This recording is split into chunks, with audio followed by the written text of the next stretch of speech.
Hey guys, this is Dave with AudioIn, and today I'm finally reviewing the Tangzu XuanWu gate. I hope I said that correctly. And if you've been watching my reviews, you've probably been seeing these pop up pretty frequently in the background in my B-roll because it's such a beautiful set. And I would expect that given this is Tangzu's flagship set, but of course, the question is, does it have flagship sound, or does it at least compete with some of the other IEMs within this $600 to $700 price range? Well, those are some of the questions I'm hoping to answer. We have a lot to talk about, so let's get started.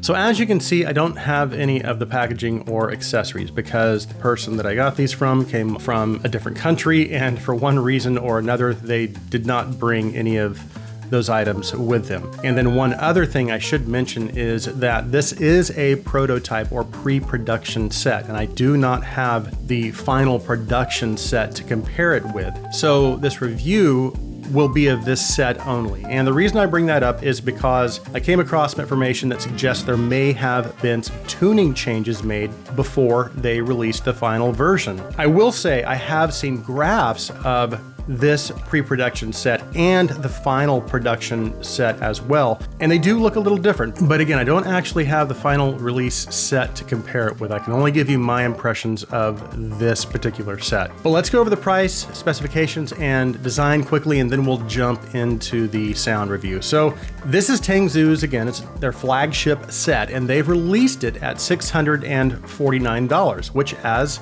flagship sets go, actually really isn't that bad considering the driver configuration, which consists of 2 ESTs, 4 balanced armatures, and then a single dynamic driver. And the drivers are housed in this all-metal shell, which is beautifully designed and crafted. The faceplate is concaved, and along with the beautiful copper color finish, there are grooves that are machined into the faceplate. But not just in the faceplate, those grooves actually carry through onto the rest of the black portion of the shell as well, which looks very, very nice. I believe in the website they are referring to it as a terrace-filled design. So it's a very cool concept, and it's executed nicely as well. The shells are a little on the larger side, but they are surprisingly lightweight, and they also fit my ears quite well, so they don't feel large in my ears at all. They're also comfortable, but because this was a pre-production unit, I didn't get the ear tips, so I've been using one of my other favorite tips that I bring up all the time, the Divinus Velvet ear tips, and they work really, really well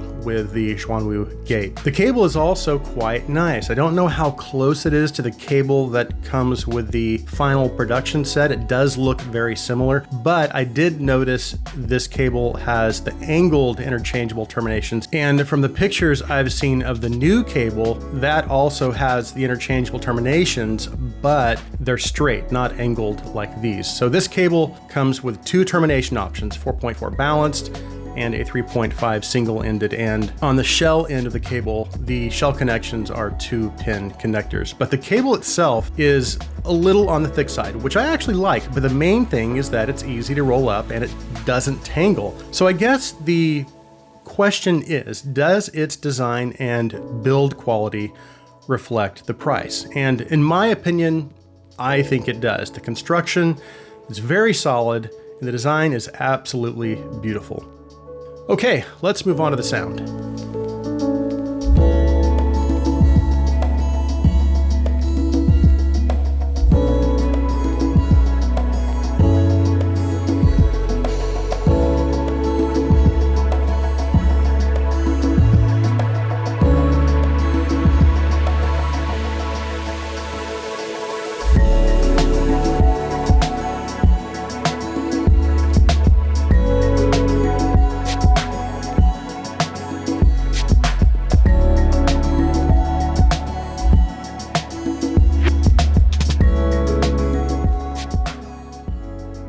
Okay, so as I had mentioned earlier, I have seen a graph on a prototype version, and it does look a little different from the full production set, but from what I've read, they don't sound that different. So how does this particular set sound? Well, I do feel like it does have a somewhat overall neutral presentation, and I would even say with this set, it does also seem to have a little bit of a bass boost, but it's a very tasteful bass boost.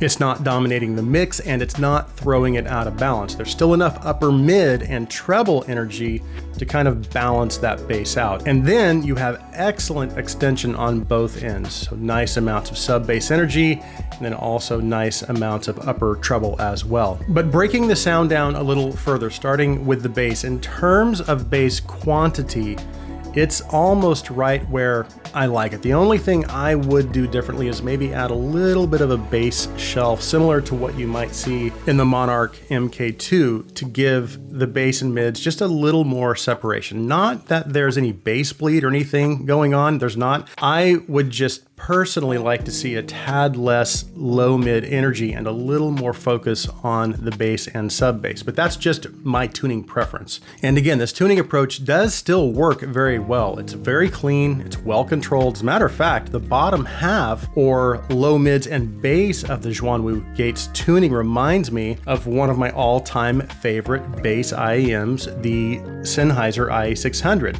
But here's what's interesting. The XuanWu Gates bass quality is edging very close to the IE600, which is pretty insane. It's got good bass speed, it has very good dynamics and impact, again, good bass extension, and it also maintains good bass control. And I'll say this right now, this is the first set under $1,000 that has come along that's given me almost that same type of bass satisfaction that I'm getting from the IE600. Now, once you start getting up into the upper mids and treble, the IE600 and XuanWu Gate do start to diverge significantly. The IE600 having more upper mid and treble energy than the XuanWu Gate. Now, as you move into the mids, there is a little extra mid bass and low mid energy that adds some warmth to the XuanWu Gate's overall presentation. So male vocals, cellos, or any instruments that have some of that mid bass presence are going to have a little more heft and note weight to them. But what's nice is it also provides nice amounts of low mid texture and detail, which is pretty impressive. Another attribute that I loved about the IE600. And then as you move into the upper mids, you have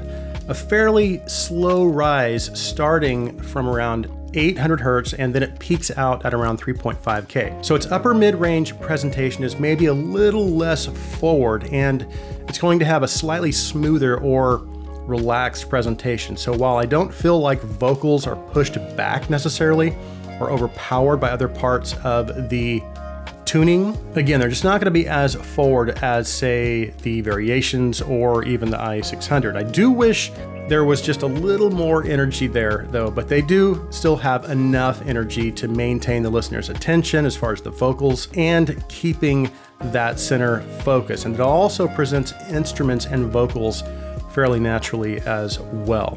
And then moving on to the treble. As for treble energy, I would say it's just about right. It may have benefited a little bit from just a slight reduction because you have those smooth upper mids, but then you've got just a touch of spice in the treble. I do think it works, and it does bring a little contrast and maybe some excitement to the presentation. But for me personally, I think a slightly smoother treble presentation would have just really finished it off nicely. That being said, it's not so much that it becomes fatiguing or it sounds unnatural. As a matter of fact, cymbals, hi-hats, and some of those higher stringed instruments that land there still sound very natural. So in almost every other aspect, the treble is done really well in my opinion. And it also has great treble extension, so I'm getting just the right amount of air, and it's also revealing some of those micro nuances as well, which is really, really nice. Now that brings us to